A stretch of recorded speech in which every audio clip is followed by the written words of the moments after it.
আল্লাহ পাক কোরআনুল কারীমের মধ্যে বলেন, আমি আল্লাহ চাইলে আমি ইজ্জত দান করি, ওয়া তুযিল্লু মান তাশা। আমি আল্লাহ চাইলে তাকে বেজ্জতি দান করি। কথা বলেন ঠিক কিনা? সব কিছু ক্ষমতার মালিক কে? আল্লাহ। সর্ব ক্ষমতার মালিক একমাত্র আল্লাহ। ইন্নাকা আলা কুল্লি শাইইন কাদির। আমার ভাইরা, আল্লাহ পাক রব্বুল আলামিন সব কিছুর ক্ষমতার মালিক। এইজন্য মানুষের মধ্যে পাঁচটা নিশানা যদি পাওয়া যায়, আল্লাহ পাক তাকে ভালোবাসে। সুবহানাল্লাহ বলেন। সুবহানাল্লাহ। পাঁচটা নিশানা, পাঁচটা চিহ্ন যদি আপনার মধ্যে প্রকাশ পায়, নিশানা পাওয়া যায়, তাহলে আল্লাহ পাক আপনাকে ভালোবাসেন, এটা আপনি বুঝবেন। কোরআনুল কারীমের থেকে এবং হাদিসকে সামনে রেখে আমি এই কথাগুলো বলার চেষ্টা করব ইনশাআল্লাহ আজিজ। তাহলে এক নাম্বার হলো নিশানা, কোন মুসলমানের আল্লাহ, কোন ব্যক্তি যদি ফজরের নামাজটা ঠিক সময় পড়তে পারে, তাহলে বোঝা গেল আল্লাহ পাক তাকে ভালোবাসেন। আওয়াজ করে বলেন সুবহানাল্লাহ। এক নাম্বার, জামাতের সাথে পড়লে সওয়াব বেশি না কম? বেশি। আওয়াজ করে বলেন সওয়াব বেশি না কম? বেশি। যদি আপনি জামাত না পান, জামাত ছুটে গেছে, তারপরও যদি মসজিদে আসেন, 27 গুণ সওয়াব আসবে কি আসবে না? আসবে। আমল নামায় সব আল্লাহ পাক দিবেন কি দিবেন না বলেন? দিবে। কারণ হাদিসের মধ্যে আছে, কোন ব্যক্তি যদি মসজিদে এসে দেখে জামাত হয়ে গেছে, জামাত হয়ে যাওয়ার পরে সে যদি মসজিদে এসে দেখে তারপরও জামাতে নামাজ পড়ার সওয়াব সে অটোমেটিক তার আমল নামায় দিয়ে দেওয়া হবে। সুবহানাল্লাহ। কত সুযোগ! এক নাম্বার নিশানা যখন আপনি দেখবেন ফজরের আযান আর সাথে সাথে আপনার চোখ খুলে যাবে, বোঝা গেল আল্লাহ পাক আপনাকে ভালোবাসে। সুবহানাল্লাহ।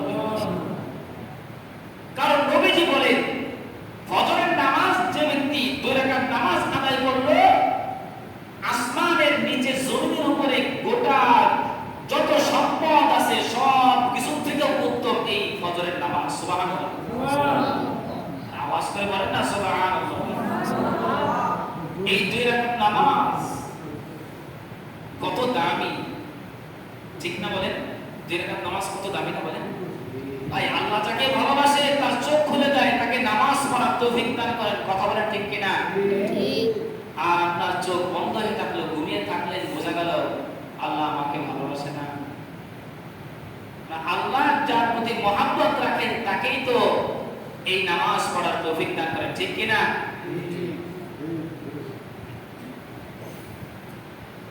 অনেকে দেখবেন মন চাই ঘুমায়, রাত জাগরণ কইরা রাত্রি জায়গা শেষ রাতে ফজর নামাজ সে পড়তে পারে না, মোবাইল গোতাগুতি করে বিভিন্ন কাজে সময় ব্যয় কইরা আল্লাহ পাকের মহান হুকুম তার থেকে চলে যেতেছে। এরকম আছে না? মন চাই 10টা বাজে, 11টা বাজে, 9টা বাজে, 8টা বাজে উঠে। মুহতারাম হাজিরিন, মহান আল্লাহ পাকের মহান বিধান ফজরের নামাজ আদায় করা এক নাম্বার নিশানা। 2 নাম্বার নিশানা সম্পর্কে পয়গম্বর বলেন, মান ইউরিদিল্লাহু বিহি খায়রান ইউফাক্কিহু ফিদ্দীন। আল্লাহ পাক রব্বুল আলামিন যার কল্যাণ চান, যে ব্যক্তির কল্যাণ চান, ভালাই চান, আল্লাহ তাআলা তাকে দ্বীনের সহি বুঝ দান করে। সুবহানাল্লাহ। কোরআন হাদিসে ইলম তাকে দান করেন। যে ব্যক্তি কোরআন হাদিসে ইলম আছে বা সে শিক্ষা অর্জন করতে পারছে, এটাও একটা নিশানা আল্লাহ পাক তাকে ভালোবাসেন। কথা বলেন ঠিক কিনা? পয়গম্বর বলা মানে কি? আমার আপনার নবী বিশ্ব নবী বলা মানে কে বলা? আল্লাহ বলা। আওয়াজ করে বলেন কে বলা? আল্লাহ বলা। আল্লাহ পাক রব্বুল আলামিন জিবরাইল আলামিনের মাধ্যমে যেই কথা জানাইতেছে, যেই বাণী জানাইতেছে, নবীজি তো ওইটাই বলছেন, ঠিক কিনা? তাহলে বিশ্ব নবী বলা মানে আল্লাহ বলা। বলেন কে বলা? আল্লাহ বলা। তাহলে কোরআন হাদিসের ইলম জানা, ইসলামের শরীয়ত সম্মত সে জানছে, সাথে আমল করছে, তাহলে বোঝা গেল আল্লাহ তাকে ভালোবাসেন। কি করেন? ভালোবাসেন। কিছু লোক আছে ইসলামের পাশ দেয়, ওলামায়ে কেরামের পিছনে লেগে থাকে, ইসলাম সম্পর্কে উল্টাপাল্টা মতভেদ দেয়। এই মতভেদ থেকে আবার আপনার বেরিয়ে আসতে হবে। আল্লাহ পাকের মহান বিধান, এটা আমার আপনার মধ্যে ফিট করতে হবে। তাহলে ইসলামের শরীয়ত সম্মত কোরআন হাদিসের ইলম জানা, তার উপর আমল করা, বোঝা গেল আল্লাহ পাক আপনাকে আমাকে কি করেন? ভালোবাসেন। 2 নাম্বার আলোচনা করতেছিলাম। 3 নাম্বার হলো ধৈর্য ধারণ করা। বলেন কি করা? ধৈর্য ধারণ করা। এই মাস্টার একটা কথা বলে যাই যে কোরআন হাদিসের ইলম যারা শিখবে বা যারা শিখাবেন, তারা দুনিয়ার জমিনে সবচাইতে উত্তম ব্যক্তি। সুবহানাল্লাহ পড়ে। এবার আসেন পয়গম্বরের মাধ্যমে আরেকটা হাদিস টানছি। ফাওয়াল্লাযী ক্বালা রাসূলুল্লাহি সাল্লাল্লাহু আলাইহি ওয়াসাল্লাম, ফাওয়াল্লাযী নাফসুন বিয়াদি, ফাওয়াল্লাযী নাফসুন বিয়াদি, মা মিন মুতাআল্লিমিন ইল্লা ইখতিলাফিল বাবিল আলিমিন ইল্লা কিতাবিল্লাহ ইল্লা কাতাবাল্লাহু লাহু বিকুল্লি কদমিন ইবাদাতা সিদ্দিনা সানা ওয়া বানানা লাহু বিকুল্লি মাদিনাতা ফিল জান্নাহ। পয়গম্বর বলেন, যে ব্যক্তি মাদ্রাসায় কোরআন হাদিসের ইলম শিক্ষা করার জন্য ছাত্র হলো, ওই ছাত্রের প্রত্যেকটা কদমের বিনিময়ে আল্লাহ পাক রব্বুল আলামিন ওই ছাত্রের আমলনামায় প্রত্যেকটা কদমের বিনিময়ে 1 বছর নফল নামাজ পড়ার এবং 1 বছর রোজা রাখার সওয়াব তার আমলনামা দান করে দেয়। সুবহানাল্লাহ। তারা মুহাজিরিন একটু চিন্তা করেন, যাদের সন্তানগুলো মাদ্রাসায় পড়ে, এদের প্রত্যেকটা কদমের বিনিময়ে 1 বছর নফল রোজা, 1 বছর নফল নামাজ পড়ার সওয়াব দান করে।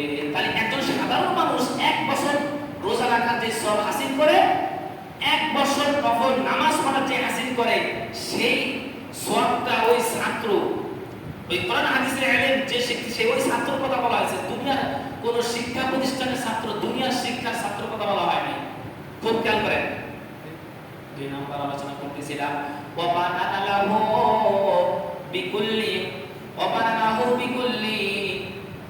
মাদিনাতা ফিল জান্নাহ। শুধু 1 বছর নফল নামাজ আর 1 বছর রোজা রাখার সওয়াব আসবে না, ওই ছাত্রের প্রত্যেকটা কদমের বিনিময়ে জান্নাতে একটা প্রাসাদ নির্মাণ করে দেয়। সুবহানাল্লাহ। সুবহানাল্লাহ কইতে মন চায় না? আওয়াজ করে বলেন না সুবহানাল্লাহ। আপনি এই আমাদের হাবিব শাকির সাহেবের বাবা, এই দোকান থেকে আপনি মাদ্রাসায় যাইতে যতটুকু কদম লাগে, আনুমানিক বলেন তো, একজন ছাত্র, ছোট মানুষের কদম কয়টা পা ফেলতে লাগতে পারে? বলেন। হ্যাঁ, 500। আপনি প্রত্যেকটা কদমের বিনিময়ে, এতটুকু দূরত্ব বললাম, যারা দূর থেকে আসে, তা প্রত্যেকটা কদমের বিনিময়ে যদি 1 বছর নফল নামাজ আর 1 বছর রোজা রাখার সওয়াব হয়, একটা জান্নাতে বিল্ডিং তৈরি করে দেওয়া হয়, প্রাসাদ তৈরি করে দেওয়া হয়। লাভ কম না বেশি? আওয়াজ করে বলেন, বেশি না কম? বেশি। মুহতারাম হাজিরিন, শুধু তলেবের ইলম ছাত্রের এই দাম। যে সন্তানগুলো, যে অভিভাবকের সন্তানগুলো, ছেলেগুলো, মেয়েগুলো মাদ্রাসায় পড়ে, তাদের এই পরিমাণ দাম। তবে শিক্ষাটা হতে হবে ইকরা বিসমি রাব্বিকাল্লাযী, এই শিক্ষায় শিক্ষিত হতে হবে, শিক্ষার ছাত্র হতে হবে। অন্য কোন ছাত্রের জন্য এই কথা বলা হয় না। মুহতারাম হাজিরিন, তাই মাদ্রাসা তলেবের ইলমের ছাত্রের জন্য আরো বহু ফায়দা আছে। তার মধ্যে কয়েকটা আলোচনা করব। ওই ছাত্রের মাগফিরাত, ওই ছাত্রের বাবা মার মাগফিরাতের জন্য গর্তের বিবিধিকা থেকে শুরু করে সমুদ্রের বর্ষা পর্যন্ত যত ছোট ছোট থেকে ছোট ক্ষুদ্র প্রাণী আছে, বড় প্রাণী, সব মাখলুক তার ইস্তেগফার দোয়া কামনা করে। সুবহানাল্লাহ। ইস্তেগফার দোয়া মাগফিরাতের কামনা করে ওই ছাত্রের জন্য। যে ছাত্রটা কোরআন হাদিসে ইলম শিক্ষা করার অবস্থায় ছাত্র আছে, এরপরে ওই ছাত্র যখন রাস্তা দিয়ে চলাফেরা করে তখন ওই ছাত্রের সম্মানের খাতিরে ফেরেশতাদের সম্মানিত পাখা, নূরের পাখাগুলো ওই ছাত্রের পায়ের নিচে বিছিয়ে দেয়। সুবহানাল্লাহ। বুঝছেন না কথা? তাহলে মাদ্রাসার তলবে ইলম শিক্ষা করার বিষয়ে যার জ্ঞান থাকবে তাহলে বোঝা গেল ওই ব্যক্তি সবচাইতে উত্তম, ঠিক কি না? এবার ওই ব্যক্তি ছাত্র থাকা অবস্থায় কি পরিমাণ সওয়াব তার আমল নামে আসছে। যে সন্তানের বাবা মা অভিভাবকগুলো আছেন এই ভাইগুলো সব সেট, তারা কত পরিমাণ লাভ অর্জন করতেছে। আচ্ছা, আপনারা বলতে পারবেন এই কোরআন হাদিসের ইলম শিক্ষা করার অবস্থায় এই ছাত্র ছাড়া অন্য কোন শিক্ষার ছাত্রের এত দাম আছে? জবাব দিলে একটু কষ্ট করে বলেন, আছে? তিন নাম্বার পয়েন্ট, কোরআনুল কারীমের মধ্যে আল্লাহ পাক রব্বুল আলামিন ধৈর্য সম্পর্কে আলোচনা করেন। 2 নাম্বার পৃষ্ঠা আল্লাহ বলেন, ইয়া আইয়ুহাল্লাযীনা আমানুস্তাঈনু বিস-সাবরি ওয়াস-সালাহ ইন্নাল্লাহা মা'আস-সাবিরিন। যারা ধৈর্যশীল আল্লাহ পাক তাদের সাথে আছেন। আওয়াজ করে বলেন সুবহানাল্লাহ। এই ধৈর্যশীলের বিষয় কথা বলতে গেলে দুনিয়াবীর লাইনে হোক বা আখিরাতের লাইনে হোক, এই যে আমি আপনি নামাজ পড়তে আসছি, এটা কি আখিরাতের লাইনে না? কবরের আযাব মাফ করার জন্য আসছি না? আল্লাহকে সন্তুষ্ট করার জন্য আসছি না? জান্নাত পাওয়ার জন্য আসছি না? এই যে আখিরাতের লাইনে এই নামাজের ক্ষেত্রে ধৈর্যের দরকার আছে না নাই? রুকু করতেছেন, রুকু থেকে উঠে তাড়াতাড়ি আপনি রুকু শেষ করলেন, 2 রাকাত নামাজ, 2 সাজদার মাঝখানে বসা, রুকুর তাসবিহগুলো, সিজদার তাসবিহগুলো আপনি আদায় করলেন তাড়াহুড়া করে, তাহলে এখানে ধৈর্যের দরকার আছে না নাই? কি বলেন না ভাই, আছে না নাই? আছে। মুহতারাম হাজিরিন, ইবাদতের ক্ষেত্রে ধৈর্য এটা বহুত বড় একটা দামি ইবাদত, বহুত বড় একটা গুণ। আপনি তাড়াহুড়া করে নামাজ পড়লেন, ইমাম সাহেব সালাম ফেরানোর সাথে সাথে দোয়া করলো, দোয়া ধরার সময় আপনি সুন্নত পড়লেন। আরে ভাই, প্রত্যেকটা ফরজ নামাজের সুন্নত আছে। নবীজি 5টা সুন্নতের আমল করেছেন, বলেন কয়টা? জানার দরকার আছে না নাই? আপনি সুন্নত পড়লেন, অসুবিধা নাই, খুব ব্যস্ত হুজুর, আপনি একটা সাইড নিয়ে নামাজ পড়ে চলে যান। দেখা যায় অনেক সময়, আমি কিন্তু আপনাদের ভুল নিয়ে আমি জাস্ট একটু মনে করাই দিতেছি, যেটা করা উত্তম সেটা করতেছি, অন্যায় বা দোষ করছেন এরকম কিছু আমি বলতেছি না। কথা ক্লিয়ার? আমার কথা কি কষ্ট পাইছেন? প্রত্যেক ফরজ নামাজের পর সুন্নতের আমল আছে। 1 নাম্বার হলো ইস্তেগফার 3 বার পড়া। কয়বার পড়া? 3 বার। আস্তাগফিরুল্লাহ বলেন সবাই, আস্তাগফিরুল্লাহ 3 বার।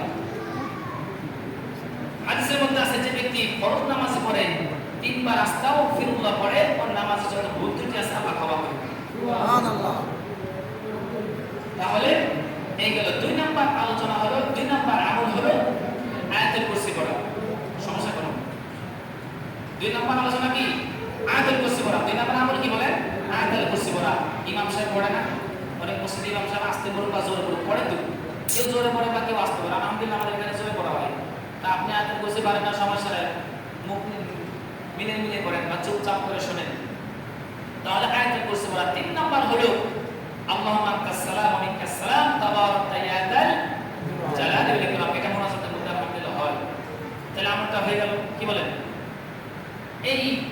এইটা পড়া। 4 নাম্বার হলো তাসবিহ ফাতিমা পড়া, অর্থাৎ 33 বার সুবহানাল্লাহ, 33 বার আলহামদুলিল্লাহ, 34 বার আল্লাহু আকবার। এই 4 নাম্বার। 5 নাম্বার হলো একটা দোয়া পড়া, লা ইলাহা ইল্লাল্লাহু ওয়াহদাহু লা শারীকা লাহু লাহুল মুলকু ওয়া লাহুল হামদু ইহয়ী ওয়া ইউমীতু বিয়াদিল খায়র ওয়া হুয়া আলা কুল্লি শাইইন কাদির। নবীজি বলেন, হাদিসের মধ্যে আসছে 33 বার সুবহানাল্লাহ, 33 বার আলহামদুলিল্লাহ, 34 বার আল্লাহু আকবার পড়ে এই দোয়াটা যে ব্যক্তি পড়লো, নবীজি তো আমল করছে। কথা বলেন, আপনি আমল করছেন না? যে বললো এর ভেড়া পরিমাণ যদি, সমুদ্রের ভেড়া পরিমাণ যদি গুনাহ হয়ে থাকে আল্লাহ তাআলা ক্ষমা করবেন। সুবহানাল্লাহ। আমার মানে কেউ মানে মন খারাপ করছেন না? বিরক্ত লাগতেছে কেউ? এলো 5টা আমল। তাহলে ইনশাআল্লাহ আজকে থেকে নিয়ত করা যায় না? তবে যেই নামাজের পর সুন্নতগুলো আছে খেয়াল করেন, ভেঙেই বলে দিই, যেই নামাজের পরে সুন্নতগুলো সুন্নতগুলো আছে চেষ্টা করে সুন্নতগুলো পড়ে আপনি আমল করেন, বা আপনি আমলগুলো করে সংক্ষেপে আমলগুলো করে আপনি সুন্নত পড়েন। তাহলে বুঝলাম যে প্রত্যেক ফরজের পরে আমল আছে, বিশেষ করে ফজরের পরে আর মাগরিবের পরে একটু বেশি আমল থাকে ফজরের পরে। কারণ ফজরের পরে কোনো ব্যক্তি যদি সুবহানাল্লাহি ওয়া বিহামদিহি আদাদা খালকিহি ওয়া রিদা নাফসিহি ওয়া জিনাতা আরশিহি ওয়া মিদাদা কালিমাতিহি তিনবার পাঠ করবে। বলেন কয়বার? শিখে নেবেন যারা পারেন না। এই তিনবার পাঠ করার সাথে সাথে ফজর থেকে মাগরিব পর্যন্ত মসজিদে বসে থেকে যত ইবাদত করবে সব ইবাদতের সওয়াব ওই বান্দার আমলনামায় লিখে দেওয়া হবে। সুবহানাল্লাহ। অনেক সময় দেখা যায় সালাম ফেরানোর সাথে সাথে সুন্নতে দাঁড়ায় যায়।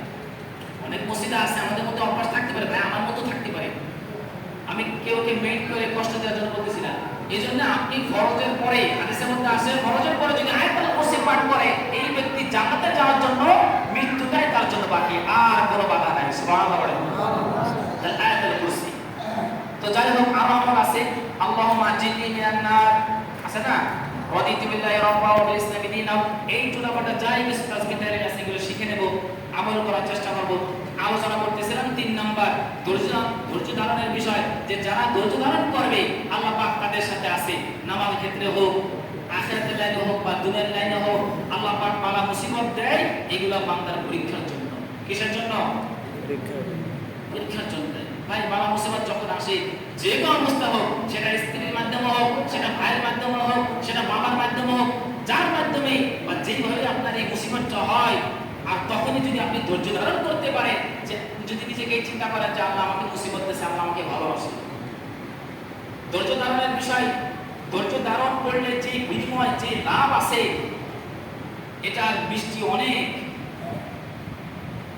দেখেন পয়গম্বর আইয়ুব আলাইহিস সালাম যার সম্পর্কে কোরআনের মধ্যে স্পষ্ট করে দিয়েছেন, এমনকি সে 18 বছর যাবত কিড়া পোকায় তাকে খাইছে। 18 বছর, কত বছর? 18 বছর এই অসুস্থ ভোগার মধ্যে যখন সব জায়গায় পোকা ধরে গেছে, তখন যখন জিহ্বায় যখন ধরতে গেছে, তখন আল্লাহর কাছে বলতেছে, আল্লাহ এই আপনার জিহ্বা দিয়ে আমি আপনার তাসবিহ পাঠ করব, আপনি যদি জিহ্বায় আমার পোকা লাগান তাহলে আমি আপনার তাসবিহগুলো কিভাবে, আপনার বরত্বগুলো আমি বর্ণনা করব। তো এই 18 বছর যখন তাকে এই কষ্ট দেওয়ার পর, এই মুসিবতে ফেলার পর তার বিনিময় অনেক বড় হয়েছে না কম হয়েছে? বড় হয়েছে না? চারটা যুবককে পরিণত করছে, এমন সুন্দর আল্লাহ তাআলা তাকে দান করছে। 18 বছর এই মুসিবতে থাকার পর আল্লাহ পাক পয়গম্বর আইয়ুব আলাইহিস সালামকে সৌন্দর্য বৃদ্ধি করে তার টাটকা যুবক দিয়ে ধন সম্পদ দিয়ে আল্লাহ তাআলা পরিপূর্ণ করে দিয়েছে। সুবহানাল্লাহ। এমন ধন সম্পদ আল্লাহ তাআলা তাকে দান করেছেন। মোহতারাম হাজিরিন, নামাজের মধ্যে যদি আপনি ধীরে সুস্থে নামাজ পড়তে পারি, ধৈর্যশীলের সাথে যদি আমি নামাজ পড়তে পারি, সবরের সাথে যদি নামাজ পড়তে পারি, পয়গম্বর আইয়ুব আলাইহিস সালামের মতো সওয়াব আমার আপনার আমলে আসবে। সুবহানাল্লাহ। নামাজের মধ্যে বৈঠক আছে না নাই? বসা আছে না নাই? যখন কোন মুসলমান নামাজের মধ্যে বৈঠক করবে, পয়গম্বর আইয়ুব আলাইহিস সালামের যে সবর ধারণ করেছে ওই সওয়াবটা বান্দার আমলে দিয়ে দেয়। সুবহানাল্লাহ। মোহতারাম হাজিরিন, এখন ধীরে সুস্থে নামাজ পড়া দরকার আছে না নাই? 3 নাম্বার। 4 নাম্বার পয়েন্ট, আল্লাহ পাক রব্বুল আলামিন কোন বান্দার মধ্যে যদি 4 নাম্বার যদি দেখেন বান্দার চেহারার ভিতর থেকে নূর চমকাবে, দিন দিন তার চেহারা নূর বাড়বে, আর এই নূরটা হবে বেশি বেশি ইবাদত বন্দেগী আল্লাহ পাকের হুকুম আদায় করলে। কথা বলা ঠিক কিনা? নবীর তরিকায় আমলে সলিহা করলে। আর মানুষ এই নূরটা জমা হয় কলবের থেকে, কলব থেকে আস্তে আস্তে চেহারায় প্রকাশ পায়। মোহতারাম হাজিরিন, কিছু মানুষের চেহারা দিকে তাকায় দেখবেন যে লোকটা আল্লাহওয়ালা, এরকম লোক আছে না নাই? লোকটা ভালো। আর কিছু লোকের দিকে তাকালে মেজাজ খারাপ হয়, যদিও সামনে সামনে না কয়, সামনে সামনে সালাম দেয়, তো পিছনে ঠিকই কয় দেয়, পরে না মত আছে না নাই? তো বলতেছিলাম 4 নাম্বার হলো চেহারা যখন আপনার নূর বাড়বে, আপনার যখন ইবাদত বন্দেগী যখন আপনি আনন্দ লাভ করতে পারবেন, আনন্দ আসবে নিজের মধ্যে, শান্তি আসবে, আরাম আসবে, হ্যাঁ ভালো লাগবে, তখন মনে করবেন আপনার অন্তরের মধ্যে নূর আছে। কথা বলা ঠিক কিনা? 4 নাম্বার আলোচনা। 5 নাম্বার হলো যখন আল্লাহ পাক আপনাকে ভালোবাসবেন, 5 নাম্বার নিশানা দিবেন, সেটা হলো মানুষ আপনাকে ভালোবাসা শুরু করবে। বলেন সুবহানাল্লাহ। আল্লাহ পাক রব্বুল আলামিন যাকে ভালোবাসেন সেই ব্যক্তির নাম উদ্দেশ্য করে মেইন করে আল্লাহ তাআলা জিবরাইল আলাইহিস সালামকে বলে, হে জিবরাইল, আমি ওই অমুক ব্যক্তিকে ভালোবাসি, তুমিও ভালোবাসো। সুবহানাল্লাহ। ফেরেশতাদেরকে হুকুম করা হয় তোমরাও ভালোবাসো। ওই ফেরেশতাকে বলে প্রথম আসমানে এসে বলে দাও সমস্ত ফেরেশতাদেরকে যে আমি আল্লাহ ভালোবাসে, তোমরা প্রথম আসমানে যারা ফেরেশতারা আছে তোমরাও ওই অমুক ব্যক্তিকে ভালোবাসো। প্রথম আসমানে ফেরেশতা দ্বিতীয় আসমানে এসে সমস্ত ফেরেশতাদেরকে বলে আল্লাহ পাক অমুক ব্যক্তিকে ভালোবাসে, তোমরাও ভালোবাসো, আমিও ভালোবাসি। দ্বিতীয় আসমান থেকে তৃতীয় আসমানের ফেরেশতারা এরকম বলে, তৃতীয় আসমান থেকে চতুর্থ আসমানের ফেরেশতারা এরকম বলে, চতুর্থ আসমানের ফেরেশতা থেকে পঞ্চম আসমানের ফেরেশতাদের সবাইকে এরকম বলে যে আল্লাহ ভালোবাসো, অমুক ব্যক্তি তোমরাও ভালোবাসো। পঞ্চম আসমান এরকম বলে, পঞ্চম থেকে ষষ্ঠ, ষষ্ঠম থেকে সপ্তম, পুরো আসমানের ফেরেশতাদেরকে ফেরেশতারা সমস্ত ফেরেশতারা ওই বান্দাকে ভালোবাসতে শুরু করে। সুবহানাল্লাহ। তাহলে আল্লাহ যাকে ভালোবাসে সমস্ত মাখলুকাত তাকে ভালোবাসে। মুহতারাম হাজিরিন, এই পাঁচটা নিশানা যখন পাবেন, আরেকবার বলি, এক নাম্বার হলো ফজরের নামাজ আদায় করা। চোখ খুলে গেলে বুঝবেন যে আল্লাহ আমাকে ভালোবাসে। আর অনেক সময় মাইকিং বলি, ফজরের আযানের পর আগ দিয়েই বলি যে মুনাফিকের আলামতের দুইটা, যে দুই নামাজে যে ব্যক্তি আসতে পারবে না সেটা মুনাফিকের আলামত। এটা কি আমার কথা? আমার কেউ কষ্ট পাইতেছেন আমার কথায়? কষ্ট পাইতেছেন? হাদিস থেকে কথা বলতেছি। মুহতারাম হাজিরিন, ফজরের নামাজ আর ইশার নামাজ যে জামাতের সাথে বা নামাজ পড়তে পারলো না, নামাজ জামাতের সব ভিন্ন, নামাজ পড়তে পারলো না, সে হলো মুনাফিকের মধ্যে একজন। তাহলে ফজর নামাজ পড়া, দুই নাম্বার হলো ইলমে দ্বীন, কোরআন হাদিসে ইলম থাকা, আল্লাহ পাক ভালোবাসে, তিন নাম্বার ধৈর্য ধারণ করা, চার নাম্বার চেহারা উজ্জ্বলতা বৃদ্ধি পাওয়া, ইবাদত বন্দেগী বেশি বেশি যারা করে তাদের চেহারা উজ্জ্বল করে। কথা বলেন ঠিক কিনা? এই যে আমাদের টাকা বলেন ঠিক কিনা? পাঁচ নাম্বার হলো আল্লাহ যাকে ভালোবাসে সমস্ত ফেরেশতাদেরকে বলা হয় তোমরাও ভালোবাসো। বলেন সুবহানাল্লাহ। মুহতারাম হাজিরিন, আমাদের মাদ্রাসায় তিনটা ফ্যান দরকার। এই যে একটা সদকা জারিয়া না, বলেন কষ্ট করে বলেন না, সদকা জারিয়া না? সদকা জারিয়া তো আমরা বলি যে তিনটা ইলম, তিনটা আমল আপনার মৃত্যুর পরে অটোমেটিক কবরে সওয়াব পৌঁছাইতে থাকবে। এক নাম্বার নেক সন্তান, দুই নাম্বার হলো আপনার সদকা জারিয়া, দুই নাম্বার হলো ইলমে দ্বীন, যে ইলম দ্বারা মানুষ উপকৃত হয়েছে। আপনার এই ইলম শিক্ষা করার পর আপনি যে ইলমটা মানুষকে শিখাইছেন না, এই শিখানোর পর সে যতদিন আমল করবে, বুঝতেছেন আমার কথা, যতদিন আমল করবে আপনার মৃত্যুর পরে অটোমেটিক আপনার কবরে সওয়াব পৌঁছাইতেই থাকবে। সুবহানাল্লাহ। দুই নাম্বার, তিন নাম্বার হলো সদকা জারিয়া। আপনি একটা ফ্যান দিবেন, এই যে কল দিবেন, মানুষ এগুলা আমভাবে ব্যবহার করে না, বলেন কল, এই যে কল দেওয়ার পরে কি আপনি আর আমি 24 এরাই যাবে, অন্য কেউ যাবে না, এরকম নিয়ম না, সবাই যেতে পারবে। এই যে সবাই যে ব্যবহার করার পর যে এই যে একটা উপকারিত মানুষ পাইতেছে, এরই সওয়াব আপনার কবরে পৌঁছাবে। মুহতারাম হাজিরিন, বলতেছিলাম হুজুর বলছিল, হুজুর আমি বলে দিবানি, জাস্ট আপনি একটু হাজারটা বলে দেন। তো ইনশাআল্লাহ আমাদের দরকার, কোনো হৃদয়বান ব্যক্তি যদি দিতে চান ইনশাআল্লাহ আমাদের দরজা খোলা আছে। আপনার জন্য অফার আমরা দিয়ে দিলাম, সদকা জারিয়ার বিশাল একটা মাধ্যম, দুইটা ফ্যান দরকার। ইনশাআল্লাহ আল্লাহ পাক সকলকে যে কথাগুলো শুনলাম কোরআন হাদিস থেকে সবাইকে এই কথাগুলোর উপর আমল করার তৌফিক দান করুন সবাই, আমিন। পাঁচটা নিশানার কথা আলোচনা করলাম, আল্লাহ পাক সবাইকে পাঁচটা নিশানা হিসেবে কবুল করুন সবাই, আমিন। প্রত্যেকটা মানুষকে আল্লাহ তাআলা পাঁচটা নিশানা, পাঁচটা আলামত যেন আল্লাহ প্রকাশ করার দুনিয়া জমিনে সেই তৌফিক দান করুন সবাই, আমিন। ওয়া আখিরু দাওয়ানা আলহামদুলিল্লাহি আমিন সুম্মা আমিন। নাসরুল্লাহ করে আমার তাকবীর